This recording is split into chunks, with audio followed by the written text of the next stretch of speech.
क्लासेसमध्ये आपल्या सर्वांचे खूप खूप स्वागत। आज आपण पाहणार आहोत 11th स्टँडर्डचा फर्स्ट चॅप्टर जो आहे introduction to book keeping and accountancy. आता 11th स्टँडर्डमध्ये तुम्ही लोक आल्यावरती तुम्हाला हा सब्जेक्ट पूर्णपणे नवीन असणार आहे, त्याच्यामुळे तुम्ही जेवढं त्याच्या डीपली अंडरस्टँड करून घ्याल तेवढं तुम्हाला तो इझी जाणार आहे। तर मग सुरुवात करूया आपण introduction to book keeping and अकाउंटन्सीसाठी। What is mean by book keeping? Book keeping असा सब्जेक्ट आहे जो रिलेटेड असतो बिझनेस ट्रान्झॅक्शन आपण जे रेकॉर्ड करतो त्याबद्दल।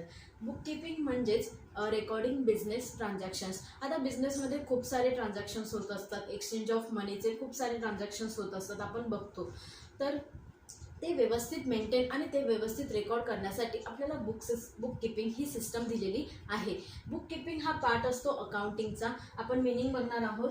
Meaning: bookkeeping is the process of maintaining financial transactions and it is part of accounting. Now what is meant by financial transactions? Financial transactions जे related असतात मनीशी। ओके,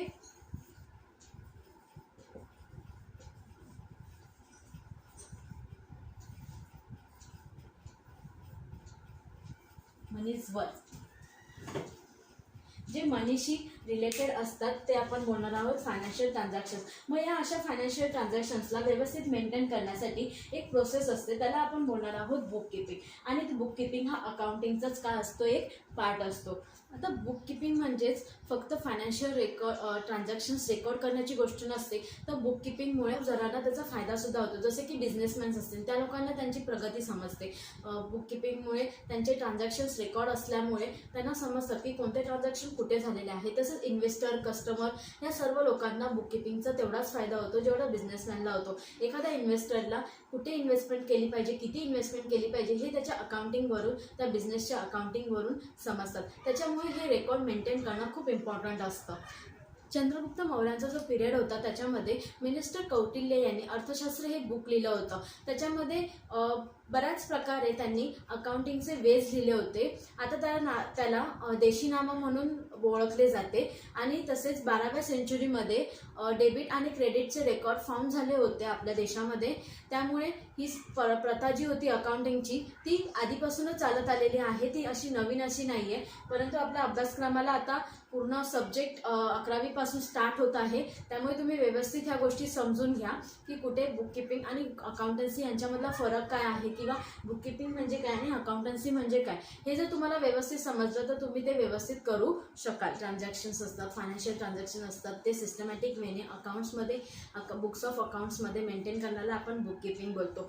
डेट वाईज आपण ते record करतो, ज्याच्यामुळे बिझनेसला व्यवस्थित ॲक्युरेट इन्फॉर्मेशन मिळते। चला तर आपण डेफिनेशनकडे बघूया। बुक कीपिंगची डेफिनेशन आहे: book keeping is the science and art of correctly recording in the books of accounts. Okay, आपण अर्धी डेफिनेशन बघूया की सायन्स किंवा आर्ट बोलू शकतो of correctly recording in the books of accounts. व्यवस्थित रेकॉर्डिंग करणे, त्या ट्रान्झॅक्शनचं व्यवस्थित रेकॉर्डिंग करणे, जे ट्रान्झॅक्शन्स मॉनिटरी असतात त्या ट्रान्झॅक्शनचं व्यवस्थित रेकॉर्डिंग करण्याला, बुक्स ऑफ अकाउंट्समध्ये रेकॉर्डिंग करण्याला आपण बुक कीपिंग बोलणार। All those business transactions that result in transfer of money or money's वर, कोणत्याही मनीशी रिलेटेड कोणतेही ट्रान्झॅक्शन असतील ते आपण बुक्स ऑफ अकाउंट्समध्ये करेक्टली रेकॉर्डिंग करतो, त्याला आपण बुक कीपिंग असे म्हणतो। ही डेफिनेशन R.N. कार्टर यांनी दिलेली आहे। पुस्तकामध्ये भरपूर साऱ्या डेफिनेशन्स दिलेल्या आहेत, तुम्हाला जी योग्य वाटते ती तुम्ही करू शकता। मी ते R.N. कार्टर यांची डेफिनेशन दिलेली आहे, तुम्ही ती बाय हार्ट करू शकता। Book keeping is the science and art of correctly recording in the books of accounts all those business transactions that result in transfer of money or money's worth. In simple words, book keeping means recording of business transaction in books of accounts in systematic way.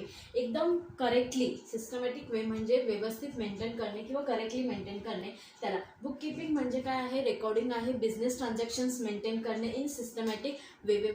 दुसरा आपला point येतो, all the monetary transactions recorded date wise.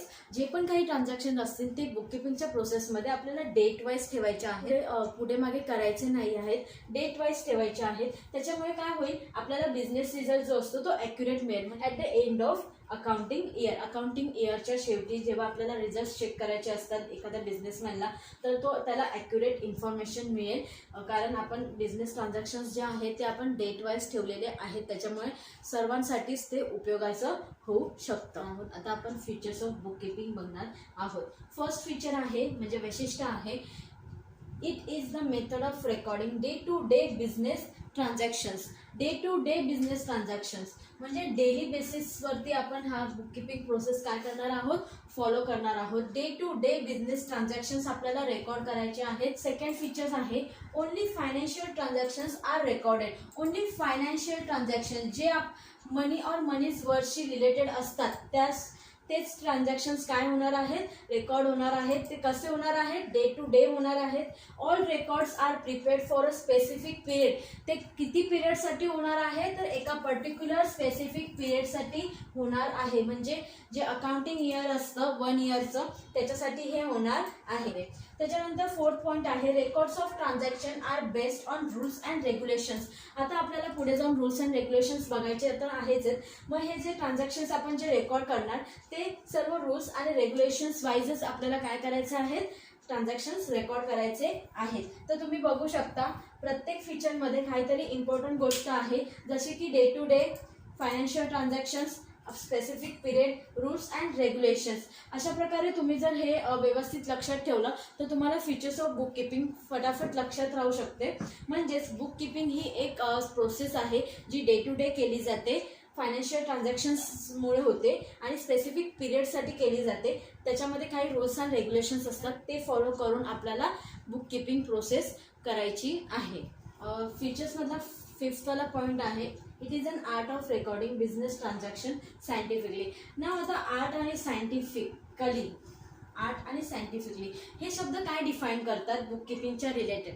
तर book keeping हे एक art आहे. आपण डेफिनेशनमध्ये सुद्धा बघितलं होतं की बुक कीपिंगला आर्ट म्हणलेलं आहे. तर आर्ट का म्हणलेलं आहे, तर आर्ट ह्या गोष्टींसाठी म्हणलेलं आहे की आपण त्याच्यामध्ये बुक कीपिंग रेकॉर्ड करण्यासाठी किंवा हे जे रेकॉर्डिंग ट्रान्झॅक्शन्स रेकॉर्ड करण्यासाठी एक प्रकारचं स्किल लागतं. आपण इथे लिहूया यूज ऑफ स्किल्स. आपण स्किल यूज करून हे बिझनेस ट्रान्झॅक्शन्स रेकॉर्ड करून बुक कीपिंगला आर्ट म्हणलेलं आहे, ज्याच्यामध्ये आपल्याला स्किल यूज करावं लागतं. नेक्स्ट कन्सेप्ट आहे scientifically. Now what is mean bye scientifically. का सायंटिफिक आहे आपले बुक कीपिंग किंवा अकाउंट, कारण अकाउंट हे स्वतः एक सायन्स आहे. आणि सायन्स का आहे, तर सायन्समध्ये it involves mathematical measurements to record transactions. एक प्रकारचं मॅथमॅटिकल मेजरमेंट्स असतात वेगवेगळे, ते यूज केलेले आहेत अकाउंट्समध्ये. आपण फीचर्स बघितले होते, आता आपण ऑब्जेक्टिव्स बघणार आहोत. First objective of book keeping.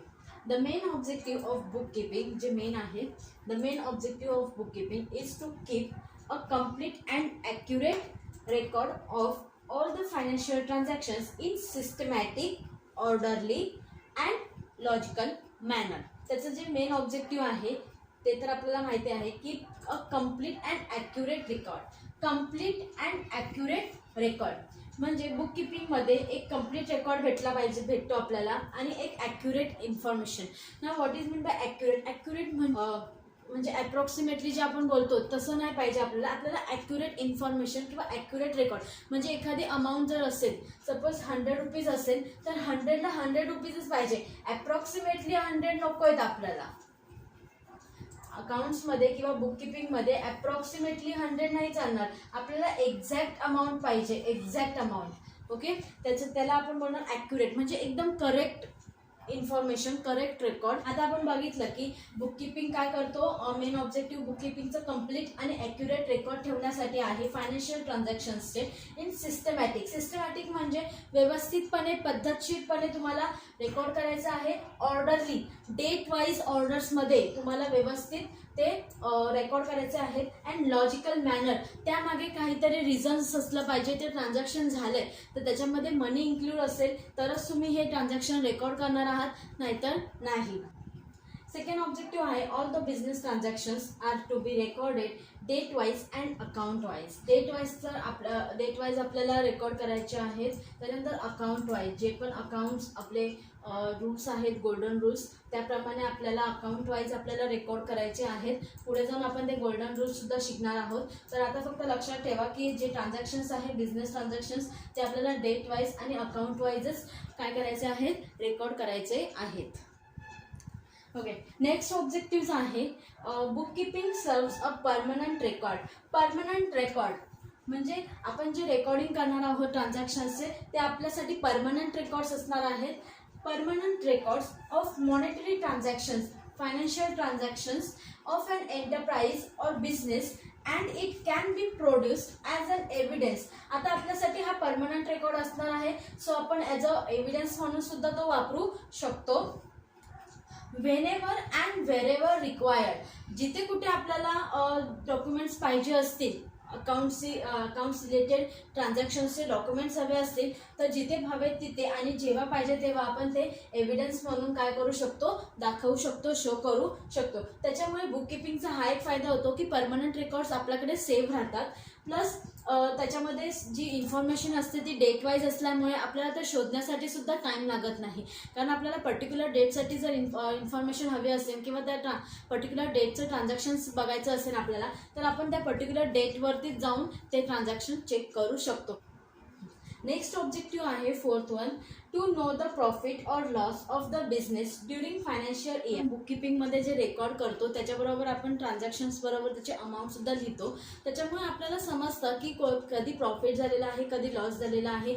निरीक्षण करून आपण बघू शकतो. बुक कीपिंगची प्रोसेस जी असते ती फायनान्शियल इयरसाठी केलेली असते आणि मग त्याच्यानुसार प्रॉफिट लॉस हे सुद्धा गोष्टी आपल्याला व्यवस्थितपणे समजू शकतात. फिफ्थ ऑब्जेक्टिव्ह आहे to know the total assets and liabilities of the enterprise. कीपिंगमध्ये टोटल रेकॉर्ड असतो आपल्या सर्व ट्रान्झॅक्शन्सचा. त्याच्यामध्ये आपण असेट्स आणि लायबिलिटीज असे विभागणी करतो. असेट जे असतात ते परमनंट आपल्या बिझनेसमध्ये जे वस्तू असतात किंवा ज्या गोष्टी असतात ज्या भरपूर वेळासाठी आपल्या बिझनेसमध्ये असतात त्याला आपण असेट्स बोलतो. आणि लायबिलिटीज, ज्या लायबिलिटीज आपल्याला पेड करायच्या असतात. बुक कीपिंगमधून काय होतं एक्झॅक्ट तर त्याची पोझिशन समजते आपल्याला की आपले असेट्स किती आहेत, आपल्या लायबिलिटीज किती आहेत. लाईक दुसरी गोष्ट आपल्याला मिळते to know what the businessman owes to others, म्हणजे बिझनेसमॅनला दुसऱ्यांना किती द्यायचे आहेत पैसे ते समजतं. आणि व्हॉट अदर्स ओ टू हिम, दुसऱ्यांकडून त्याला किती येणं आहे हे सुद्धा आपल्याला बुक कीपिंगमध्ये समजतं. सेवन्थ ऑब्जेक्टिव्ह आपण बघतोय बुक कीपिंगचा, businessman comes to know the current year's progress. आता बुक कीपिंगवरून एका बिझनेसमॅनला करंट इयर्सची जी प्रोग्रेस असते किंवा करंट इयर्सची जी पोझिशन असते त्याच्या बिझनेसची ती समजू शकते. Over previous year and compares its financial results with other business enterprise in similar line. Okay, याचा अर्थ असा होतो की बिझनेसमॅनला तर करंट इयर्सची प्रोग्रेस समजू शकते. करंट इयर्सला आपला बिझनेस कोणत्या ह्याच्यावरती आहे, पोझिशनवरती आहे ते सुद्धा समजू शकतं. आणि तो एखादा बिझनेसमॅन जर असेल तर करंट इयर्सची प्रोग्रेस आणि प्रिव्हियस इयरची प्रोग्रेस यांचं कंपॅरिझन करून कुठे कमी आणि कुठे जास्त पडतोय ते सुद्धा बघू शकतो आणि ते कम्पेअर करू शकतो. It's financial results with other business enterprise in similar line. तसेच तो दुसरे जे बिझनेस एंटरप्राइज असतात सिमिलर लाईनमधले त्यांच्याशी सुद्धा काय करू शकतो, त्यांचे फायनान्शियल रिझल्ट्स आणि ह्या बिझनेसमॅनचे फायनान्शियल रिझल्ट्स तो कम्पेअर करू शकतो. मग त्याला काय होईल की त्याला त्याची प्रोग्रेस समजेल की आपण दुसऱ्यांच्या कंपॅरिझनमध्ये किती प्रॉफिटमध्ये आहोत आणि किती लॉसमध्ये आहोत. त्या सर्व गोष्टींचा तो ऑब्झर्वेशन मिळू शकतं या प्रकारच्या. त्याच्यामुळे बुक कीपिंग हे खूप इम्पॉर्टंट आहे. बुक कीपिंगमधून करंट इयर्सची प्रोग्रेस तसेच आपल्याकडे परमनंट रेकॉर्ड्स असतात ह्याच्या बुक कीपिंगचे. त्याच्यामुळे आपण प्रिव्हियस कितीतरी वर्षांचे रेकॉर्ड सांभाळून ठेवून आपण ते रेकॉर्डसुद्धा काय करू शकतो, कम्पेअर करू शकतो. किंवा कोणते चेंजेस करायचे असेल त्याच्यानुसार कंपॅरिझनमध्ये काही कमी जास्त सापडलं आपल्याला तर त्याच्यानुसार आपण चेंजेससुद्धा करू शकतो. ओके, आपण आता इम्पॉर्टन्स बघणार आहोत. फर्स्ट इम्पॉर्टन्स आहे बुक किपिंगचं रेकॉर्ड. आता आपण बघितलं, डेफिनेशनमध्ये सुद्धा बघितलं, मिनिंगमध्ये सुद्धा बघितलं की जे मेन ऑब्जेक्टिव्ह आहे ते आहे रेकॉर्डिंग फायनान्शियल ट्रान्झॅक्शन्स. सो इम्पॉर्टन्ससुद्धा आहे रेकॉर्डिंग. सर्वजण एवढे सारे रेकॉर्ड्स आपण प्रिव्हियस इयरचे किंवा पूर्ण वर्षभराचे रेकॉर्ड लक्षात ठेवू शकतो का? नाही ठेवू शकत. त्याच्यासाठी बुक किपिंग आपल्याला एक सोयीस्कर सुविधा देते, ती म्हणजे परमनंट रेकॉर्ड करून ठेवते. बुक किपिंगमध्ये सर्व रेकॉर्ड्स परमनंटली सेव्ह होतात आणि सिस्टमॅटिक मॅनरमध्येच ते रेकॉर्ड केले जातात, डेट वाईज रेकॉर्ड केले जातात. त्याच्यामुळे ते फाइंड आउट करण्यासाठी सुद्धा इझी जातं. म्हणजे जे रेकॉर्ड्स असतात ते परमनंट आणि सिस्टमॅटिकली मेंटेन केले जातात. Financial information.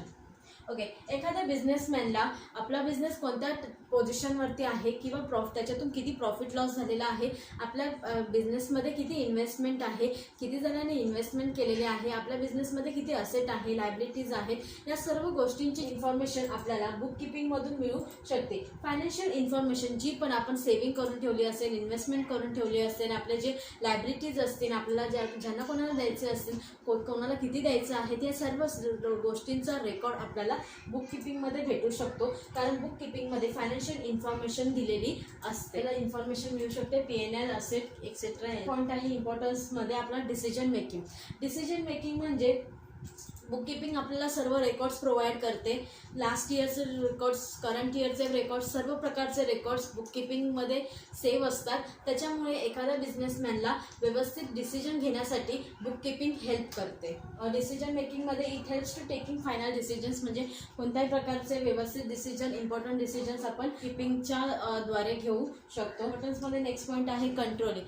कंट्रोलिंगमुळे काय होतं, सपोज एखादा बिझनेसमॅन आहे ज्याला आपल्या ॲक्टिव्हिटीज कंट्रोल करायच्या आहेत, त्याला फायनान्शियल इन्फॉर्मेशनवरून काही गोष्टी कंट्रोल कराव्याशा वाटल्या, तर तो कोणत्या प्रकारे आणि कशा करायच्या आहेत ते त्याला समजतं आणि तो बुक किपिंगमधून त्याच्या ॲक्टिव्हिटीज कंट्रोल करू शकतो. आता बिझनेसमध्ये एक्सपेन्सेस जास्त होत असेल तर ते बुक किपिंगमध्ये आपल्याला दिसणार, पण ऑब्झर्वेशन करून आपल्याला समजेल की एक्सपेन्सेस हे जास्त आहे आणि आपल्याला त्याला कंट्रोल केले पाहिजेत. ह्या गोष्टी आपल्याला समजू शकतात. म्हणून कंट्रोलिंग हा इम्पॉर्टंट पॉईंट आहे बुक किपिंगचा.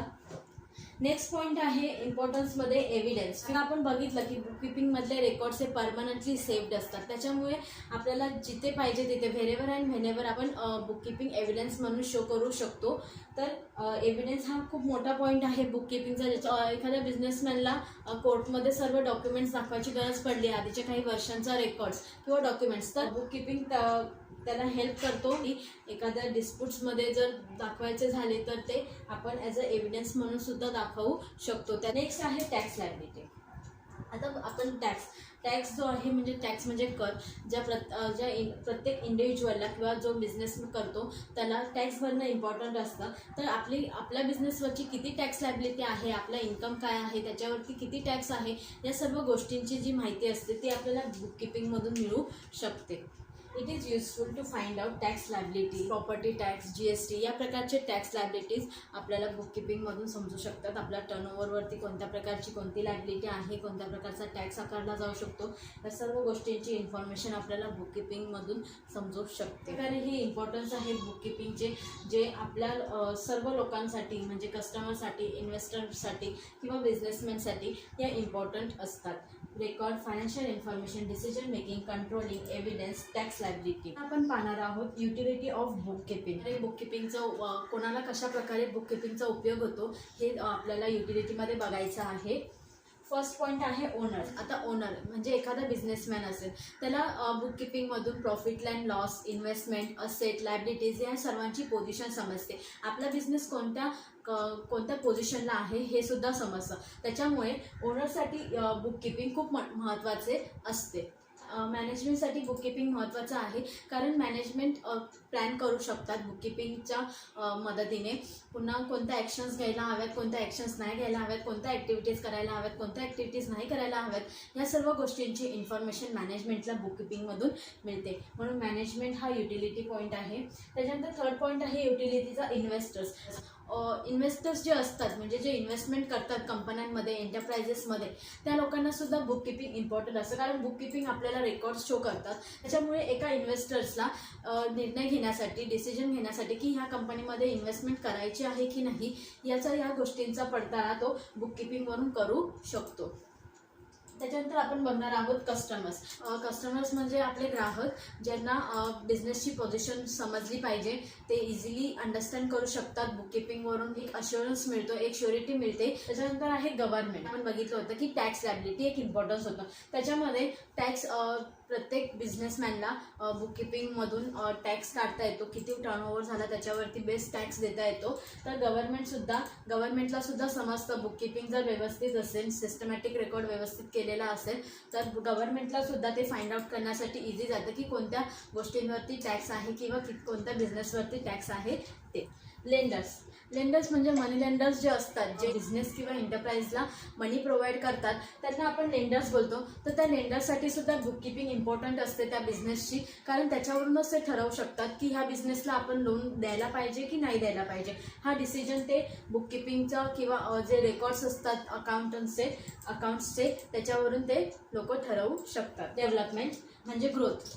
बिझनेस एंटरप्राइज ग्रोथ होऊ शकते, एक डेव्हलपमेंट करू शकतात ते त्यांचे अकाउंट्स रेकॉर्ड बघून. त्याच्यामध्येच तर आपण बघितलं की ओनरला सर्व पोझिशन समजते, त्यामुळे ओनरसुद्धा व्यवस्थित आपल्या बिझनेसला डेव्हलप करण्यासाठी जे डिसिजन्स हवे आहे घेऊ शकतो आणि त्यानुसार पुढे जाऊ शकतो. त्याच्यामुळे बिझनेसची डेव्हलपमेंटसुद्धा चांगल्या प्रकारे होऊ शकते. झाले आपले युटिलिटी ऑफ बुककीपिंग. ओके, आता आपण सर्व पॉईंट्स बघितलेले आहेत, इम्पॉर्टन्स, युटिलिटी, फीचर्स. आता आपण लास्ट बुककीपिंगवरती बघूया. बुककीपिंगची इंट्रोडक्शन इथेच आपली ओव्हर होत आहे.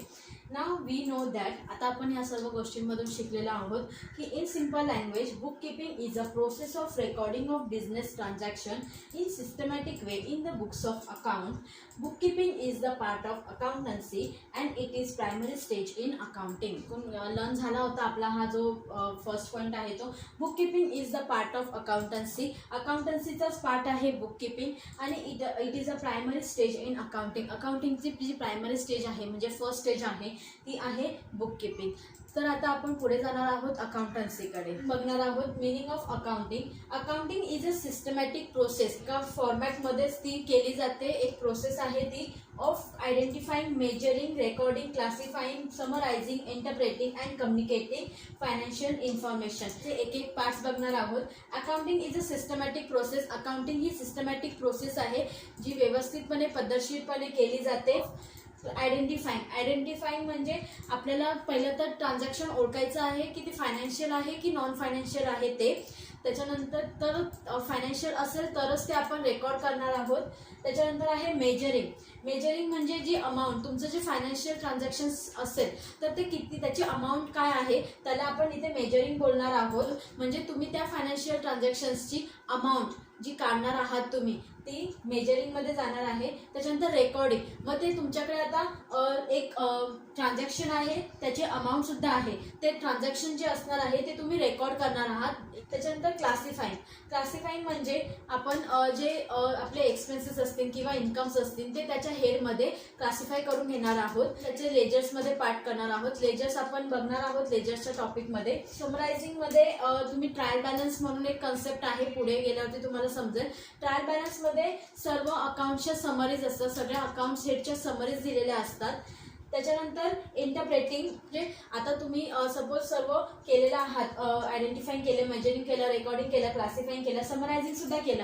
आता जो रिझल्ट निघणार आहे तुम्ही त्याला इंटरप्रेटिंग म्हणणार आहात किंवा अॅनलायझिंग म्हणणार आहात. म्हणजे त्या रिझल्टवरून तुम्हाला तुमचं व्यवस्थित समजेल की प्रॉफिट झालाय, लॉस झालाय, की असेट्स किती आहेत, लायबिलिटीज किती आहेत ते सुद्धा तुम्हाला समजू शकेल. ते झालं इंटरप्रेटिंग. त्याच्यानंतर कम्युनिकेटिंग म्हणजे आता हे जे तुम्ही प्रोसेस केलेली आहे ती दुसऱ्यांपर्यंत पोहोचवणे, त्याला आपण कम्युनिकेटिंग बोलणार आहोत. जसं की share holders, investors, customers, government या सोर्सेसला आपण रिपोर्टिंग करणार आहोत किंवा कम्युनिकेट करणार आहोत. त्या प्रोसेसला आपण कम्युनिकेटिंग बोलतो.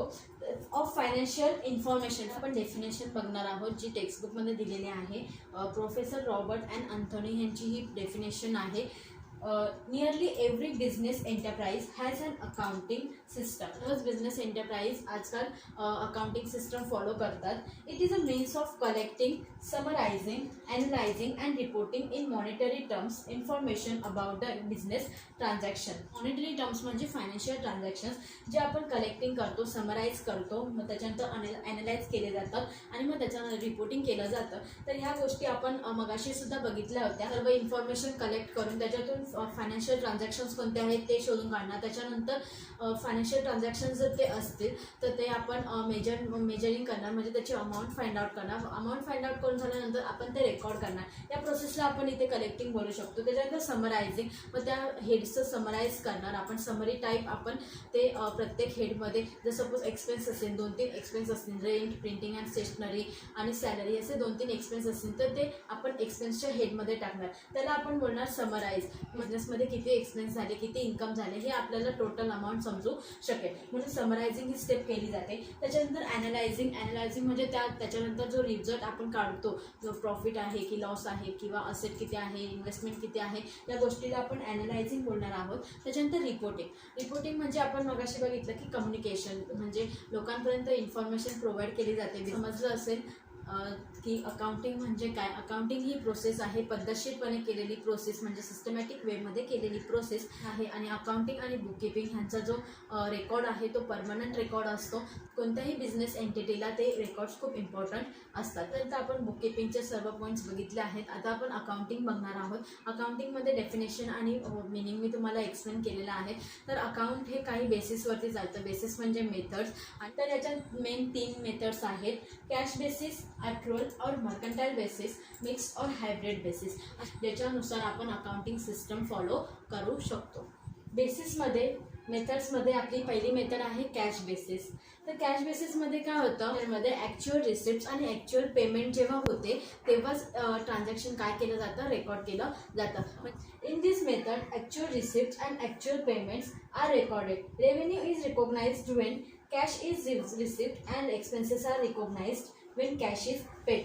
Revenue is recognised when cash is received, म्हणजे एक प्रकारचं इन्कम केव्हा जनरेट होतो, जेव्हा कॅश रिसिव्ड होते. जेव्हा कॅश रिसिव्ड होणार, रिव्हेन्यू रिकॉग्नाइज्ड होणार, म्हणजे रिव्हेन्यू आपण आयडेंटिफाय करणार.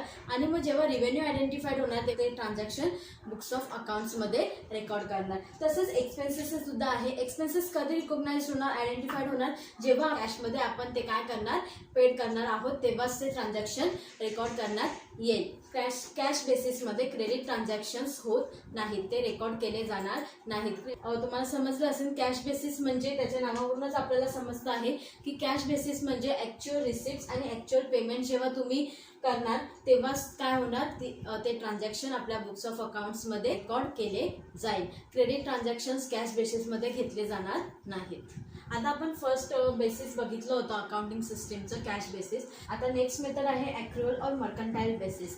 ॲक्रुअल और मर्कंटाइल बेसिसमध्ये नक्की काय होतं ते आपण बघणार आहोत. The revenue whether received or not but has been earn or accrued during accounting period. म्हणजे याचा अर्थ की कोणत्याही प्रकारचं रिव्हेन्यू असेल ते जर रिसिव्ड झालं किंवा रिसिव्ड नाही झालं तरी पण ती अकाउंटिंग पिरियडमध्ये त्याची एंट्री रेकॉर्ड केली जाणार.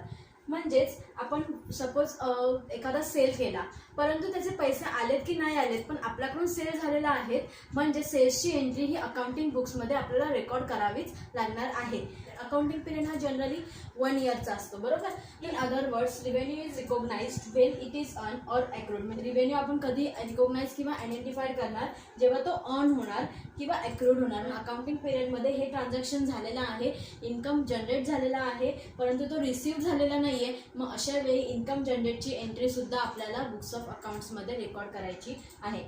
एक्झाम्पलमध्ये बघूया आपण, any income on whether received or not. कोणत्याही प्रकारचं इन्कम ऑन झालं असेल तुम्हाला तर परंतु रिसिव्ह झालं असेल किंवा नसेल झालं तरी पण तुम्हाला एंट्री काय करायची आहे, बुक्स ऑफ अकाउंट्समध्ये घ्यायची आहे. या बेसिसमध्ये क्रेडिट ट्रान्झॅक्शनसुद्धा घेतात आणि कॅश ट्रान्झॅक्शनसुद्धा घेतले जातात. इन्कमचं आहे तसंच एक्सपेन्सचं आहे की आता आपण बघणार आहोत. In other words, expense is recognise. Expense कधी आयडेंटिफाईड होणार, जेव्हा तो इन्कम होणार. कारण म्हणजे काय की जेव्हा तो जनरेट होतो आपल्यासाठी. आपण सपोज एखाद्या रूममध्ये रेंटने राहतोय, म्हणजे रेंट आपल्यासाठी काय एक आहे, एक एक्सपेन्स आहे, आणि तो आपण ज्या दिवसापासून राहायला सुरुवात करतोय त्या पूर्ण महिन्यामध्ये आपल्याला तो रेंट काय होणार आहे, एक्सपेन्सेस इन्कम होणार आहे. आणि तो पेड केलेला असू दे किंवा नसू दे तर तरीसुद्धा तो काय केला जाणार आहे, आपल्या बुक्स ऑफ अकाउंट्समध्ये रेकॉर्ड केला जाणार आहे. Any expense incurred whether paid or not. कोणताही एक्सपेन्स असू दे जो जनरेट होत असेल तर तो वेदर पेड ऑर नॉट म्हणजे पेड केलेला असेल किंवा नसेल तरीसुद्धा तो बुक्स ऑफ अकाउंट्समध्ये रेकॉर्ड केला जाणार. सेकंड मेथड बघितली होती ॲक्युरल बेसिस, ज्याच्यामध्ये क्रेडिट ट्रान्झॅक्शन सुद्धा आपण बुक्स ऑफ अकाउंट्समध्ये रेकॉर्ड करू शकतो.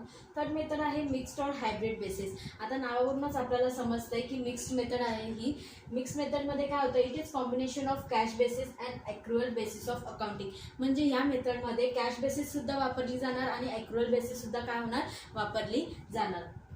Revenue or assets are generally recorded on cash basis. परंतु जे रिव्हेन्यू आहेत आणि असेट्स आहेत, फक्त रिव्हेन्यू आणि असेट्स हे कॅश बेसिसवरतीच रेकॉर्ड केले जाणार. म्हणजे जेव्हा कॅश आपण रिसिव्ह करणार तेव्हाच ह्या गोष्टी बुक्स ऑफ अकाउंट्समध्ये रेकॉर्ड केल्या जाणार. आणि expenses are generally taken on accrual basis. आणि जे एक्सपेन्सेस असणार आहेत म्हणजे पेड केलेले असू दे किंवा नसू दे, परंतु त्यांची एंट्री एक्सपेन्सेस जनरेट झाल्यावरती आपल्याला ॲक्युरल बेसिसवरती ते काय करायचं आहे, बुक्स ऑफ अकाउंट्समध्ये त्याची एंट्री करायची आहे. परंतु मिक्स्ड बेसिस जी आहे ती लॉने प्रोहिबिट केलेली आहे. प्रोहिबिट म्हणजे प्रतिबंधित केलेली आहे.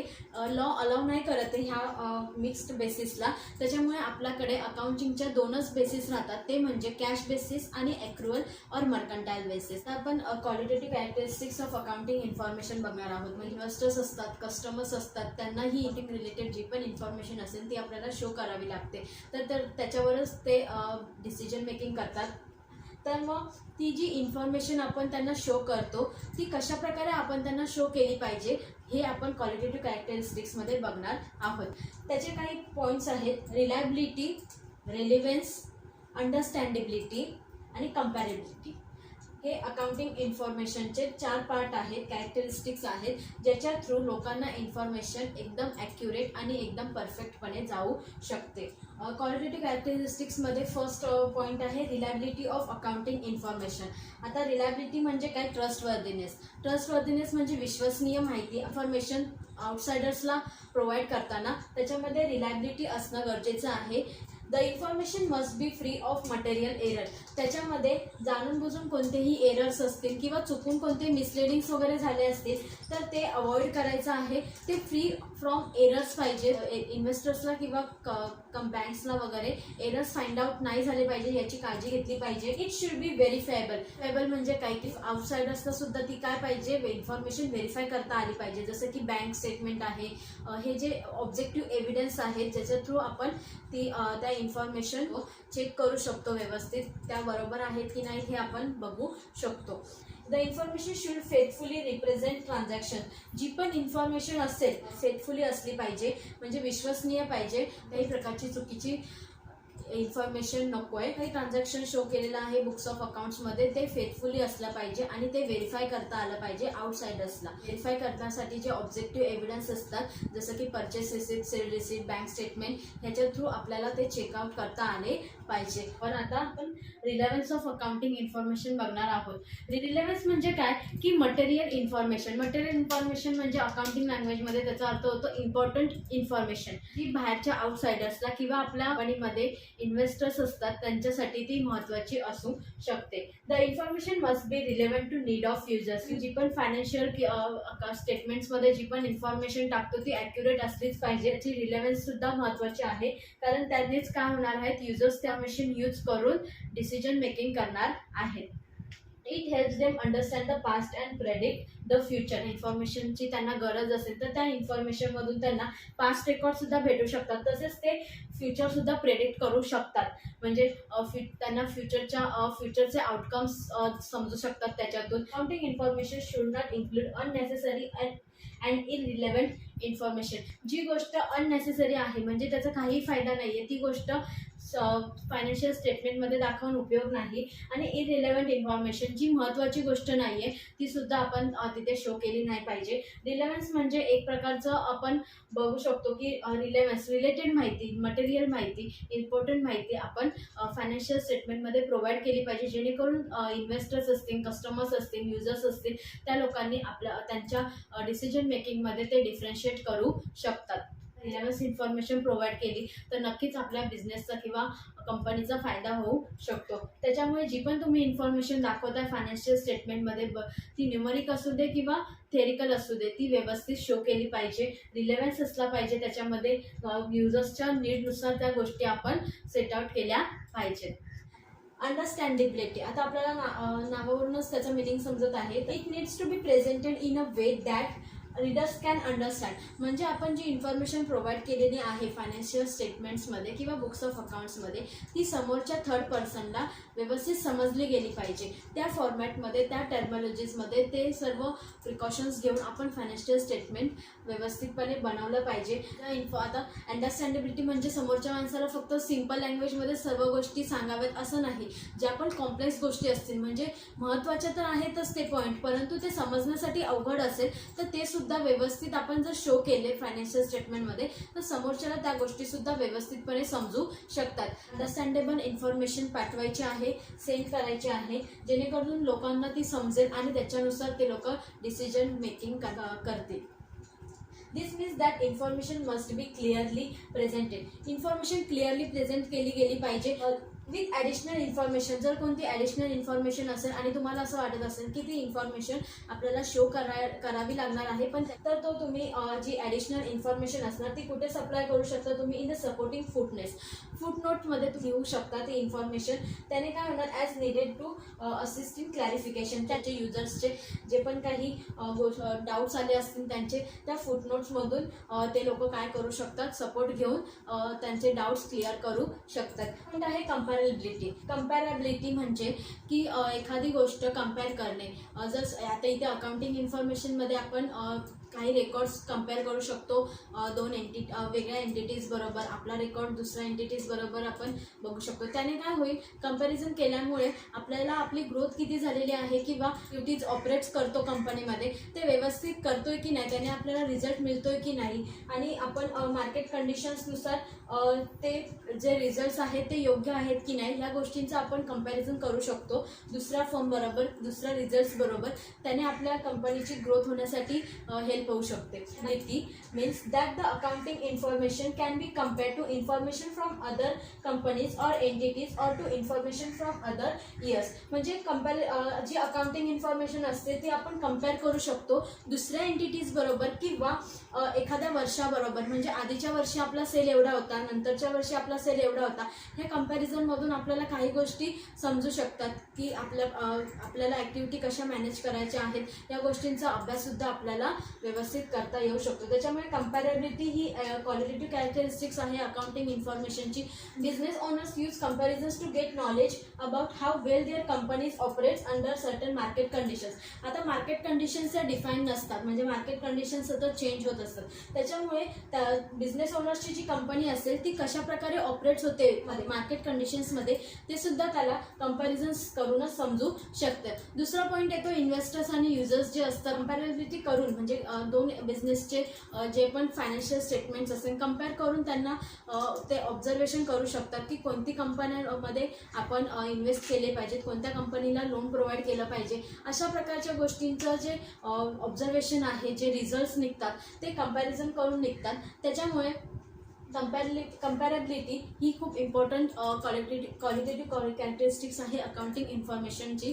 मधून तुम्हाला अजून एक गोष्ट समजू शकते ती म्हणजे फ्युचर प्रेडिक्ट्स. म्हणजे 2022मध्ये सेल केलेला आहे, 2022, 2023 आणि 2024मध्ये सुद्धा तुम्ही 2022 बरोबर कंपेअर करू शकता की 2024मध्ये आपला सेल किती ग्रोथ करू शकतो, 2022मध्ये आपले एक्सपेन्सेस किती होते आणि 2024मध्ये एक्सपेन्सेस किती असले पाहिजे. ह्या गोष्टींचा मेंटेन ठेवण्याचं कामसुद्धा तुम्हाला कंपॅरेबिलिटी या क्वालिटेटिव्ह कॅरेक्टरिस्टिक्समधून करू शकता. युजर्स आणि इन्व्हेस्टर्सचं तर आपण बघितलं की युजर्स आणि इन्व्हेस्टर्सला कंपॅरिझन करून ते त्यांच्या पद्धतीने डिसिजन मेकिंग करू शकतात की त्यांना कुठे इन्व्हेस्ट करायचं आहे, त्यांना कोणती कंपनी जास्त प्रॉफिटेबल वाटत आहे. डिसिजन घेण्यासाठी ह्या गोष्टी इम्पॉर्टंट आहे. बेसिक अकाउंटिंगचा पार्ट 1 मी इथे कंप्लीट केलेला आहे. बेसिक अकाउंटिंगचा पार्ट 2 लवकरच चॅनलवरती तुम्हाला दिसेल. तर याची पद्धत तुम्हाला आवडत असेल तर माझ्या चॅनलला लाईक करा, मित्रमैत्रिणींसोबत शेअर करा आणि सबस्क्राईब करायला विसरू नका. बेल आयकॉनला सुद्धा क्लिक करा जेणेकरून माझे अपडेट्स व्हिडिओ तुम्हाला मिळत राहतील. धन्यवाद.